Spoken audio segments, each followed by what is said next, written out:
This is what we're going to cover today in this workshop on career exploration during an economic downturn. So first we'll just define career exploration. What do we mean when we talk about career exploration? Then we'll go into self-assessment, how to do it, kinds of tools that you can use.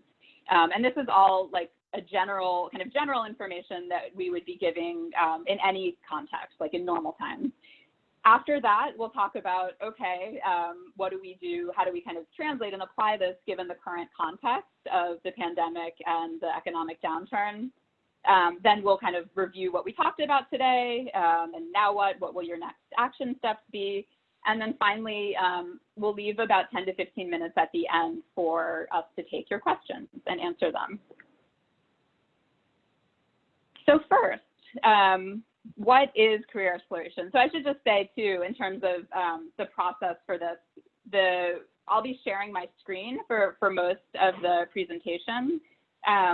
There will be moments when you'll have, there'll be some polls and breakout rooms.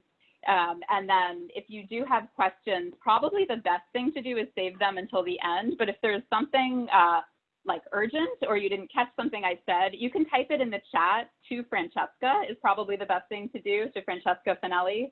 And then she can voice it. It's hard for me especially in screen sharing mode to see what comes into the chat. So that's how we'll do this.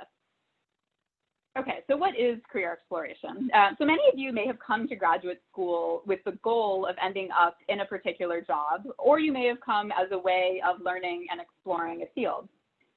But generally in arts and sciences, most degree programs are not strictly pre-professional, meaning that they don't prepare you for one specific profession, but give you knowledge and skills that are broadly transferable. And this is even true for doctoral students. You may have entered graduate school thinking that this is preparing you to be a professor, and it is, but there are also many, many different directions you can go in with a PhD in any field, as well as having a master's in any field. So career exploration is the process of looking both outward to learn about different career paths, and just as importantly, looking inward and reflecting on your past experience and your strengths and preferences. So I happen to think that it's best to, before you kind of look outward and think about, what should I do? What kind of job should I have? I think it can be really helpful to begin by looking inward and reflecting on your past experience and thinking and really breaking down your strengths and preferences to move forward with finding work that is a good fit. And some of this can be very informal and really just, thinking about what have I done? What's my past either professional experience or academic experience? And even just doing like a happy face, frowny face list of what things have you enjoyed doing, what things have you not enjoyed doing as a place to start, and then really start breaking that down. But we'll talk more about ways of assessing this. So what do I mean? The last thing I said was helping you find work that is a good fit. And what does that mean? What does it mean for a job to be a good fit? So in career development, we often think about what constitutes a good fit between a person and their job. And it usually means that there's a good match between one's skills, interests, values, and personality on the one hand, and both the content of their work and the organization that they work for on the other hand. And so, you will never, ever, ever find a job that is a 100% match along all of these axes. That does not exist. But the goal in finding a job that's a good fit is to be as happy as possible, and to usually that happiness and satisfaction comes from a good match between these elements and both the role that you have as well as the organization that you work for. Okay, so let's break this down further. What do I mean by skills, interests, and values? So to illustrate that, I'm going to do a quick poll of examples of interests. So you should all be seeing this poll. These are our career-related interests. So which of these interests you most? And it might not be, the thing that you're most interested in overall, but of this list of 5, if you could all just enter what interests you most.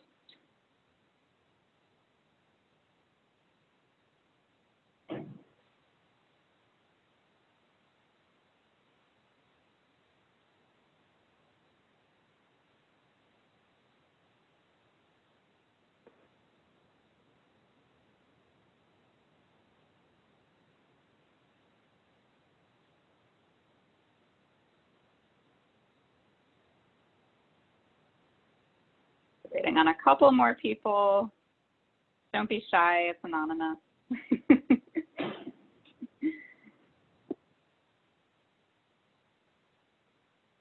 Okay, so we'll end the poll. And here are the results among this group. So leading and supervising others, so analyzing quantitative data came out on top, creative writing, planning and organizing events. So again, when you think about these interests and then your own background and experience, you might actually be thinking about this not in a work context, but in an academic context. And so, you know, in my academic work, I have a lot of experience and I really enjoy analyzing quantitative data. And so that's a good data point to take and then map on to, you know, what kind of job do you want. Also with leading and supervising others, many of you among this list, that's something that you really want to be doing. And so again, when you're thinking about the kind of role you might be looking for, and sometimes as an entry-level position, it's hard to have that supervisory responsibilities, but it's still something good to keep in mind about your trajectory. Okay, I'm going to do one more poll. So that's skills. And this is an example of values. So again, of these 5 things, which of the following is most important to you?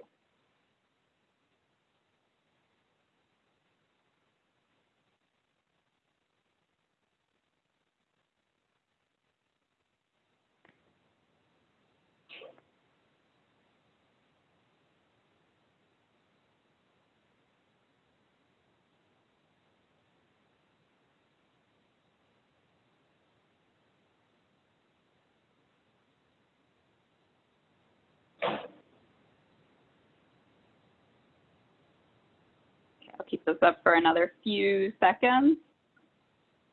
If there's anybody else who wants to weigh in. Okay, we'll end the poll and share the results. So not surprising that when you're presenting to a group of graduate students that intellectual rigor comes out on top. I'm sure that's important for a lot of you. But then there are also these other factors to consider. And it's not fair to ask, you know, what's your most important value, because there are tons of different values. But so many of you may have thought, all these things are important to me, but if I had to choose one. And so these are just things that you want to be considering, you know, how to break down the experience that you've had into thinking about the skills you've used, the values that you have, and your values especially. I think all of these elements, but values especially is something that really depends on the circumstances. So some of you might have values in work now that maybe in February looked different, just given the context. So things to keep in mind about how to kind of informally think about all of the elements that would constitute a rewarding career. Okay. So why do this? Why engage in self-reflection and self-assessment? Better understanding of yourself. It feels good, I think, to take a moment to step back and reflect on what you're doing. And I think, you know, this summer right now, many of you are at home, maybe having, you know, even like deeper conversations with close friends, whether it's over Zoom or over the phone. It's a nice time, I think, to check in with yourself and gain that better understanding of yourself. Another good reason is to discover your preferred work environment. And I think this, thinking about your values is really helpful for this. And again, thinking about the work you're currently doing or you have done, again, whether it's in a professional or academic context, and breaking that down and thinking what makes you happy and fulfilled and motivated, and what is counterproductive and makes you frustrated or anxious, or, you know, if you feel like works against your productivity. And this process can also help you identify skills and strengths for the workplace. And so this is getting like really concrete and things, you know, when you're looking at position descriptions and the qualification sections, and when you're looking at descriptions of work projects. If you kind of have this vocabulary and thinking about your own skills and strengths, it'll help you bring more to your reading of those position descriptions. And it'll also help you better articulate your skills and strengths in your job materials and in your LinkedIn profile, if you really reflected on this. And also, you know, if you're doing an informational interview, introducing yourself, describing your background, it can be really helpful just to have this self-knowledge and self-awareness and being self-possessed when you're having those interactions.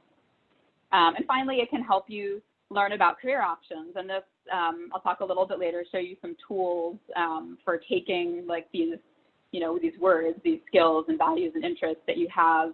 And then there are even some online tools and kind of mapping those onto, you know, to give you a suggestion of jobs to consider if you're in that like really open kind of exploration phase.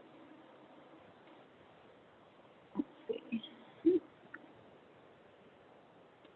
Okay, so there are all kinds of tools out there. You know, you could write a dissertation on this, many dissertations. You could write a dissertation on individual tools, but these are just a few of the most popular ones out there. So probably the best known personality assessment is the Myers-Briggs Type Indicator. Many of you may have heard of the MBTI or taken it yourself, and it groups people into 16 different personality types based on the results of your assessment. And then the idea is that can help inform. It doesn't necessarily, you know, you can use those results to think about the kinds of careers that would be fulfilling. And then even once you're in a job, how you interact with your colleagues and work with others by understanding yourself that way. And then Clifton Strengths, which used to be called Strengths Finder, is another really popular one. Both of these are fee-based, so it's, you know, I think it's like between $20 and $50 depending on the kind that you want to do. But some people find that really interesting and worthwhile. So those are kind of the two most common ones out there. Next, free tools for a general audience. You can do a Google search and find a whole list of tools. They all are a little bit different. They all have pros and cons. And if you're into this, it's something kind of fun to do. And especially this summer, if you're, you know, looking for something to do while you're watching your favorite Netflix show, you could do, you know, one of these assessments. And then I think my favorite tools and the favorite tools in our office are ones that are designed specifically for graduate students. So there are two tools. One is called My IDP, which was designed for people really in the sciences, but any, you know, science and math. And then the other tool is called Imagine PhD, which was designed for humanities and social science folks. And even though it was designed for that, and this is actually, Imagine PhD is a much newer tool. My IDP has been around for quite a number of years, and especially if any of you are in the life sciences, I think it was developed for people who are in, oh here, I see Francesca has popped in some of these links so that you have them there at the ready into the chat. And so, yeah, my IDP was developed for people who are on NIH training grants because they need to do, IDP stands for Individual Development Plan. So they need to work with their PI to do an individual development plan, but it's used even more widely than that and has a good selection of careers in the sciences. And then Imagine PhD was developed to be, because there was no specific tool for people in the humanities and social sciences. So it was, again, both of these are actually designed for PhD students, but they're really broadly useful for graduate students at any level. And even Imagine PhD is useful regardless of your discipline. I think they're both really useful tools to familiarize yourself with. So before we go on, I want to just do one more poll, which is how many of you have ever taken a personality test or a career assessment before? Oh, wow. Okay, I can see the results as they come in. Many of you have.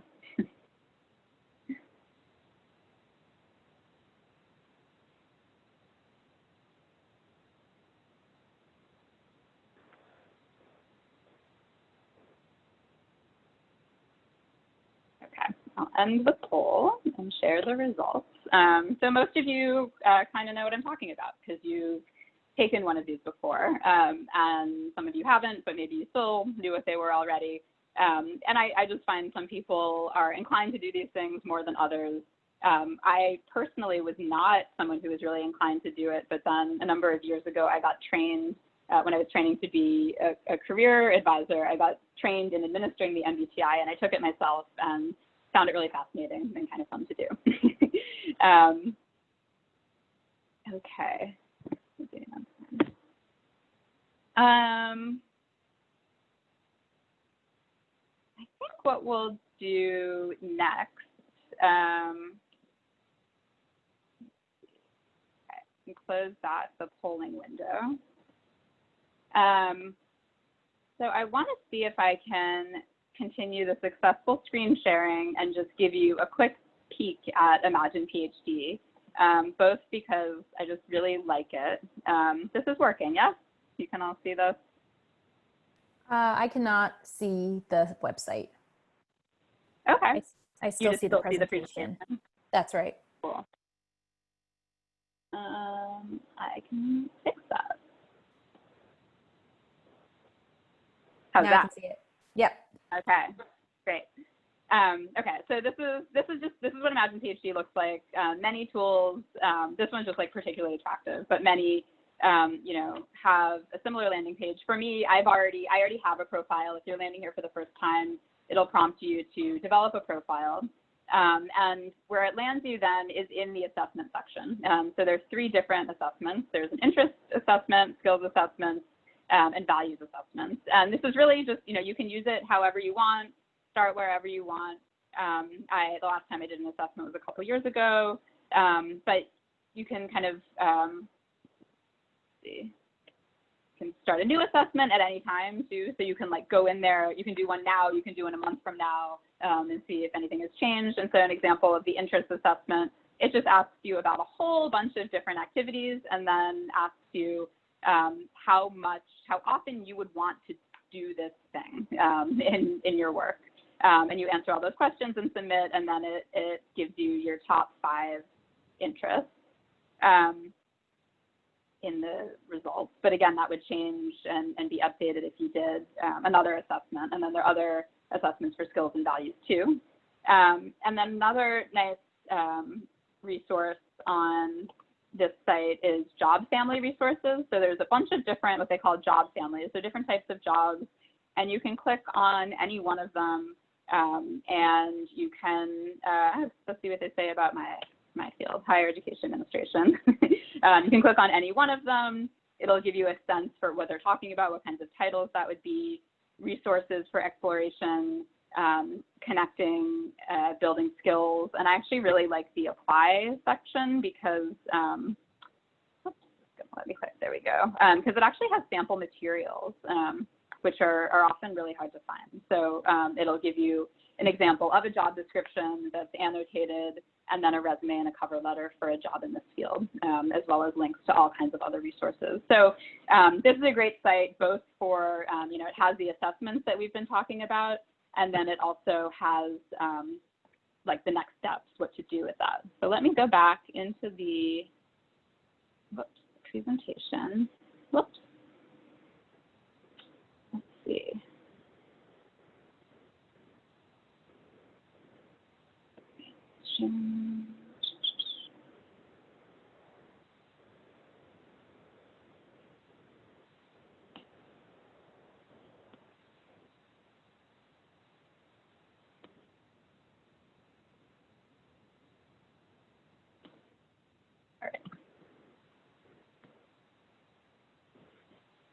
Okay, and then here's what to, again, other resources for a common question we get is, okay, I've done a self-assessment, I know what my skills, interests, and values are, now what?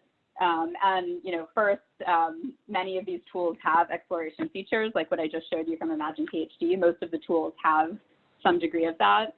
But then there are other tools and databases as well. And so there are a few more links on this page. Again, I'll put in a plug for my favorite, which is the last one there, Intersect Job Simulations. And it has like simulation exercises for different jobs. So if you say like, I've heard about, you know, a lot of people want to be a consultant, what does that mean? There's a like description of what that means, and then an example of an actual project or task that someone in that field would have to do. And you can either, you know, they guide you to do the whole thing yourself, or you can just read about it. So I think that's a really useful one too, to kind of unpack what are these jobs. Also, you can use these results, as we talked about, to search and browse job descriptions, looking for things that you've identified as your skills, interests, and values. And then, again, we talked about this before too, incorporating your self-knowledge into career research. So before we continue, I want to pause for a couple minutes and give you all, or really force you all to take a moment. I know lots of times people participate in these presentations and like, oh, this all looks interesting. But I'm going to pause for a few minutes and ask you to click on one of the links that Francesca has put in the chat box and explore. So really, I'm just going to give you 3 minutes to do this. So that might mean you're just, starting to create a profile, but I want you to go in, take the one that you're most interested in and click on it. If you want, you can leave your video on, you can turn your video off, but after 3 minutes, I'll bring you back. And then teaser, after that, I'm gonna put you, I think I can figure out how to do it, put you in breakout rooms to just really quickly share with somebody, just tell them what tool that you explored. So I'm gonna start that 3-minute clock now and explore.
Okay. So as I was saying before, so far we've mostly talked about career exploration and self-assessment in an ideal or like a normal world in which, with a normal job market, what your skills, interests, and values are in normal times. So these aren't normal times. And so for the rest of this session, we're going to talk about the current context and how to then take what you learn through self-assessment and reflection, and then what to do now and how to be flexible and adaptable and adjust that given the current pandemic and labor market context. So really, it's all about adding an extra layer. So all of that exploration and reflection and self-assessment, that all still stands, but then right now, you're probably going to need to add an extra layer to that, which is additional questions to ask yourself. The first question is, what is my top priority right now? And so this is where it's very personal and depends on your personal circumstances. For some people, the top priority might be to be financially stable. You might just, need an income. For some of you, the priority still might be really focused on a career path that you have enough savings to get you through a few months, and so you really want to focus on trying to find kind of exactly that thing that's perfect. But in thinking about your top priority, it might change what's realistic right now, or it might change. It might mean you have to make compromises from your ideal job and just really find something temporary to get you through this period. Next, what are your personal and professional constraints? And again, this is very personal. If you're an international student, you might have very specific constraints around location and around the amount of time you might have in the US to find something right now because of visa constraints. You might have family factors that make it, or health factors that, constrain or in some way dictate what's possible. Next, think about what resources you have, and this is both financial resources and non-financial resources. So in terms of, financial resources, I think are a pretty obvious thing to think about. But in terms of other resources, think about your networks and the people in your life. So this is both, people just to give you emotional support, but then also people who you can talk to about your job search and your career worries. Maybe it's somebody who graduated during the last economic downturn in 2008, 2009, 2010, and think, maybe I should check in with that person and just talk to them and see what they did. Maybe it's a parent or an older relative who you just know has had ups and downs in their life, and it's a source of strength and an example right now. So think about the people in your life and the other resources that you have. Next, what sacrifices can I make and for how long? And so again, sacrifice could be all different kinds of things. It could be, I really, I chose Columbia because I wanted to stay in New York, but it's, that's just not going to happen right now. Maybe you had to leave when the university closed. And so, okay, could you make a temporary sacrifice, not be in the location you want, but be someplace else? Or it could mean not choosing the ideal kind of work, and that's something that you can make that sacrifice and make that compromise right now because of your current priorities. It doesn't mean that it's permanent.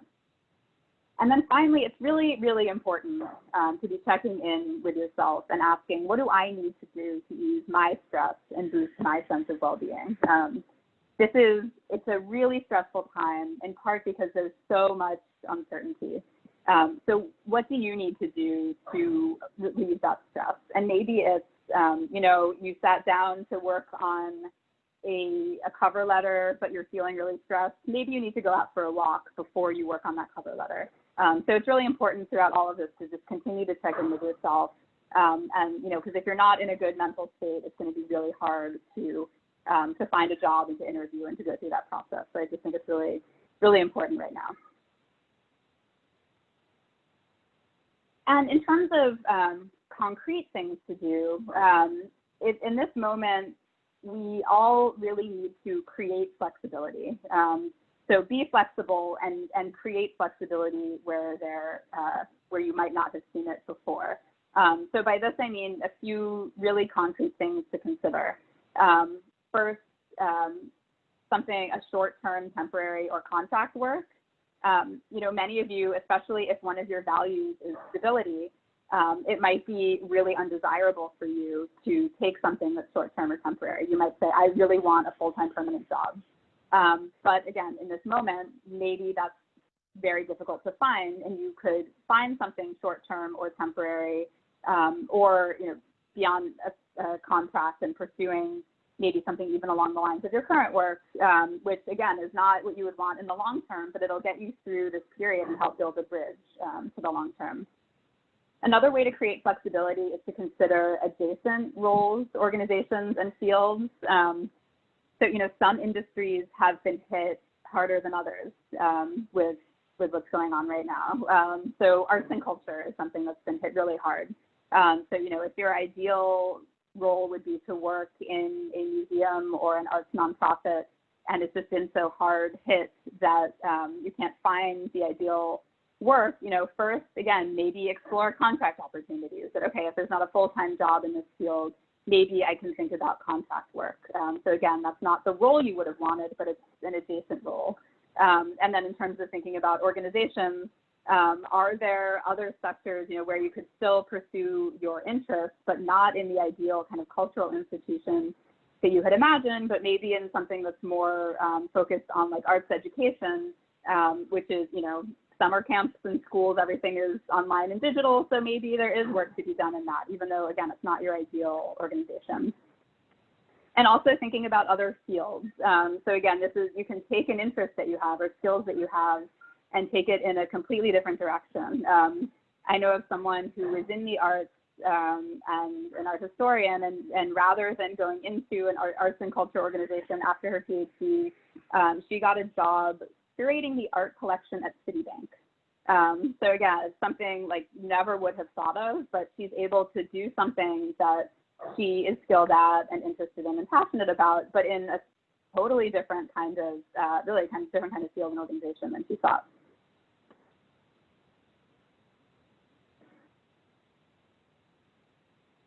Searching for remote work is another thing. Again, maybe this wasn't something you had in mind, but most work is remote right now.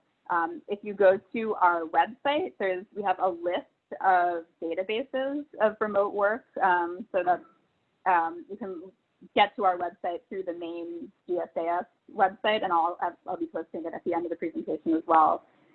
So you can search for jobs that are exclusively remote, which is obviously an area that where there is work right now.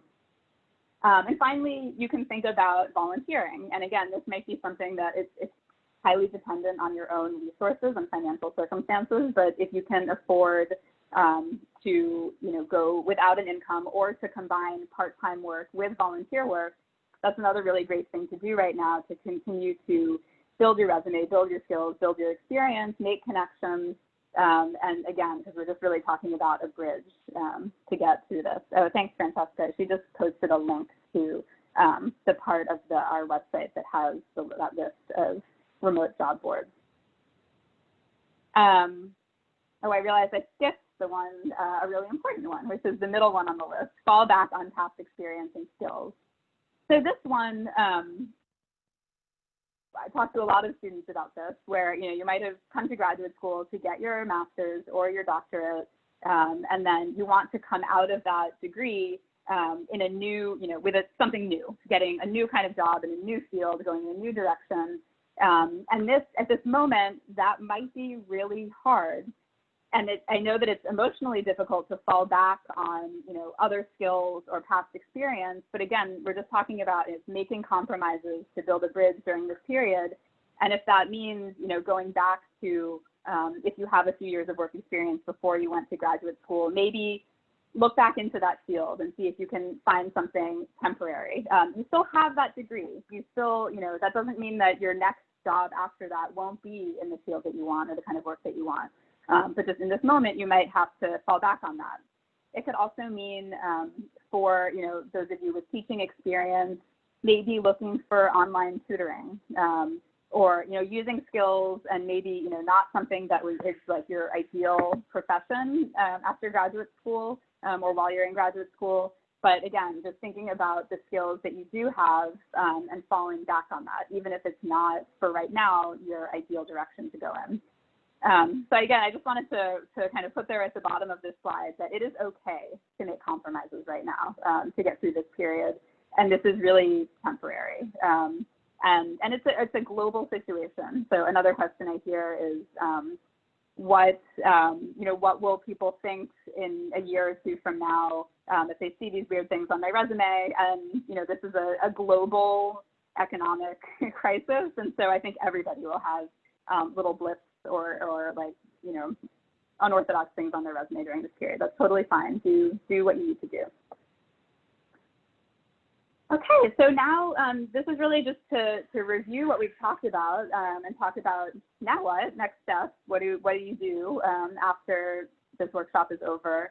And it's a good time to reflect. So we talked about different ways of doing that, whether it's just reflecting, thinking on your own, talking to a friend, or experimenting with some of these tools. Then using the results of this reflection and self-assessment to inform your exploration. Consider your present circumstances. So consider all of those questions and really, what do you need right now? What is realistic for you right now? Find different ways to create flexibility. And again, this is, you might have to think creatively and really go in a direction different from the one you may have imagined a few months ago. And finally, be kind to yourself. This is challenging for everybody. It's a hard moment. So recognize that, do what you need to do for your own emotional health and well-being, and be kind. Okay, so that's the end of the presentation. And now I'm happy to take your questions. probably the best thing to do, given the number of participants, is if you could type, I see there's one question here for me, which I'll answer, but if you could direct questions to Francesca and privately, and then she can say them and we can answer them together. So the first question that I see here is, what would you recommend for contract / short-term work replacement? Are there agencies you can direct us to? And the answer to that is yes. And we can put that up on that same page of our website actually as well. There are actually, without exiting the presentation, it'd be hard to show you, but there are similar, like just like there are databases for remote work, there are also databases for temporary work. But the other thing is, and again, it's thinking about being creative and creating flexibility, is trying to create opportunities where you might not see one. So something that's short-term, contract, or temporary might not be posted in a job board. It could instead be something you create, and just finding, asking, if you're a graduate student, if your professor needs a research assistant right now, and you can, so creating something short-term and temporary from a faculty member. Or it could be, if you have any connections, whether it's personal or professional things, to other companies or organizations, again, approaching them and saying, and kind of offering yourself, is there a project I could work on? Is there, or if there's a job that you've applied to that didn't pan out, or let's say you applied to something a couple of months ago and the position disappeared because of funding issues at the organization or at the company, you could approach that company again and say, I'm still really interested in your organization. Is there any way that I could be involved on a part-time, short-term basis? So it's both about, we can post those boards for that kind of work, but also I think it's really also about using your network and thinking about how you can create opportunities. So Francesca, are there any other questions? Yes, I have another question here. So saying a student wondering, or recent grad wondering, how to make our applications stand out? Should we consider writing to the hiring directors at the organization / companies to which we are applying? There seems to be mixed advice on this. Some appreciate this extra gesture beyond the cover letter and CV, and others might be annoyed by it. And I'll just say, I do, the last session, we will be talking specifically about resumes and cover letters. We wanted to start first with the exploration process because I think that we're trying to encourage everyone to take a step back during this moment while things have slowed, to reflect and to assess skills and interests, because they are so important. So that's why we decided to put that last, but there are some resources again on our website to talk about resume and cover letter. But one way to make your materials really stand out, I think, is if you find the hiring manager and address your cover letter to them. Sometimes you have to apply through a system. So for example, when I was applying to my current job, I had to apply through the Columbia University job site. However, I saw who I was reporting to in the job description, and I found that individual and I addressed my cover letter to that person directly. And I think that shows that I took a couple extra minutes to do some research and find the individual. So that doesn't mean I necessarily have to reach out to them.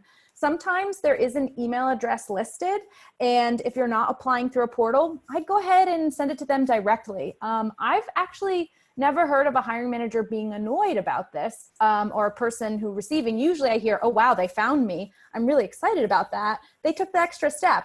So I would suggest actually going ahead and reaching out, and if they are annoyed, then you can't please everybody. Yeah, I totally agree with Francesca. And the one thing I'll add is if you don't get it's unlikely that you will get a reply, I would say, but don't read anything into that. If you don't get a reply, it doesn't mean they're annoyed. It doesn't mean they're not going to hire you. It doesn't mean you shouldn't have emailed. It just, like personally, when I've been hiring people, I often make a policy for myself of not replying, because I just kind of want to treat everybody equally. So if I don't reply, or you might get a lot of emails, you don't want to lead somebody on if you're not sure yet. So again, I totally agree. Reach out and just don't read anything into actually really whatever the response is, don't read anything into it. We have a follow-up question too on that, which is saying, you know, I know my personal resource constraints, but I'm still trying to understand the contours of this job market. How can I know how much to settle? I think that's a great question. And I think this is so, I'm hesitant to make a blanket statement here, Rachel, and maybe you'll have a different idea, but I think it's really personal.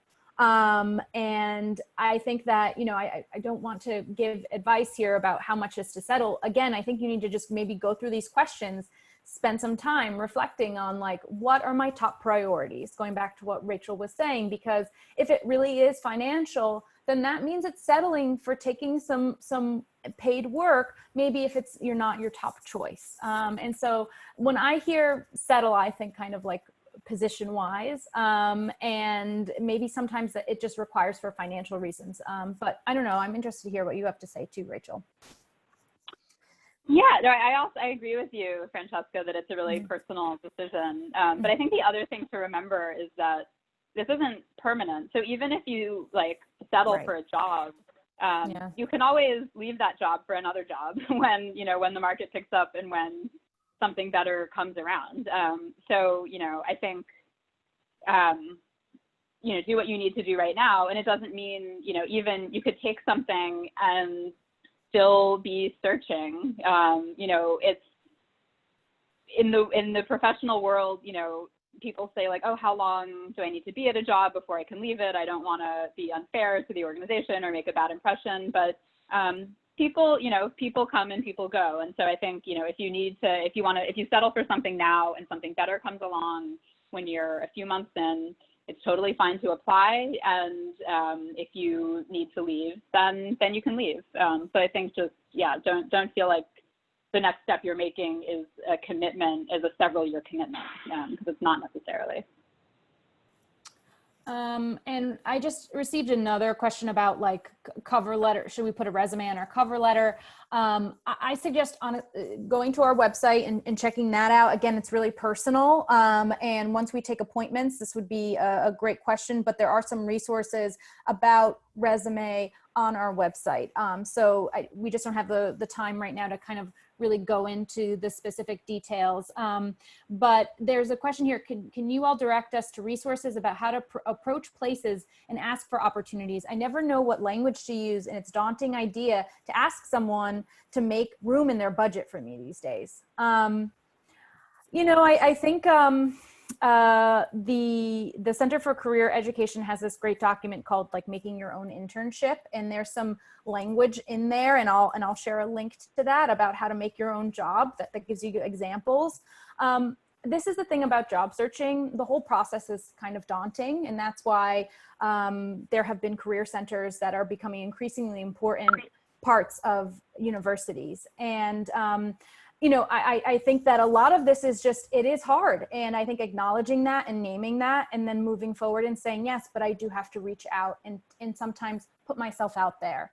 And I know that it seems hard, but I want you to take small steps to get there, because right now you need to be opportunistic and start to take some steps that you might not necessarily feel comfortable with. And that's networking, that's reaching out to hiring managers, even if they're not hiring at this moment. And I have some language even on the COVID section of our website about how to approach someone during this time. And I think it's all about tone. I hope that you and your loved ones are well and healthy at this time. I know you might not be hiring at this moment, but I'd like to express my interest. Something like that. And I know that, you know, again, as I was saying, it might seem a little nerve-wracking to do that, but we all have to kind of push outside our comfort zone. Applying for jobs, interviewing, it's pushing outside your comfort zone. Yeah, I agree 100%. And just remember too, I mean, this is, as I said before, like this is a global situation. Like Obama gave, delivered an address to the whole class of 2020. Like everybody knows that this is a situation. So nobody will judge, people empathize with what it's like to be graduating and entering the job market right now. Okay, another one for One more question. One more? Okay. So.